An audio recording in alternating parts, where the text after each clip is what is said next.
যাদের নিজের জীবনে শান্তি নেই তারা অন্যের শান্তি দেখতে পারে না, কারণ তারা এতটাই হিংসুটে হয় যে নিজের জীবনে শান্তি নিজেই নষ্ট করেছে আর অপরের জীবনে শান্তিতে আছে, মানে সেটা তাদের পছন্দ হয় না।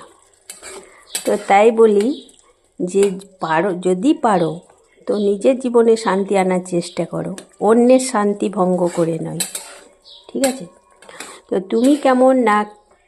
তুমি কেমন ভালো না খারাপ সেটা আমার জানা হয়ে গিয়েছে, আর নতুন করে জানাতে এসো না আমাকে। মুখে মধু আর ভেতরে বিষ, মানে এইসব মানুষগুলো থেকে দূরে থাকা দরকার, ঠিক আছে? আমি কারোর সঙ্গে মধু মেল করতে পারি না, কারণ মধু মেল করলে কি হয়, ডায়াবেটিস হয়, আর যাদের ডায়াবেটিস যাতে না হয় তার জন্য তাদের সঙ্গে আমি মুখে মিষ্টি এত করতে পারি না। আর যাদিকে আমি ভালোবাসি মন থেকে ভালোবাসি,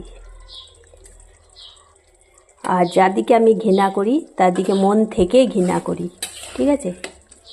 তো আমাকে আর জ্ঞান দিতে এসো না যে তুমি কেমন, তুমি অন্যের কাছে মুখের মানে কলাই ভাজার মতো বুলি বলে অন্যের কাছে তুমি ভালো হতে পারো, কিন্তু তোমার আসল রূপ আমি জেনে গিয়েছি অনেক দিন আগেই। আর বেশি যদি জানাতে চাও যে অন্যকে জানাই, তো এবার তুমি কেমন সেটা ফেসবুকে আমাকে পোস্ট করতে হবে, কারণ অলরেডি আমার কাছে সব প্রমাণই আছে, ঠিক আছে?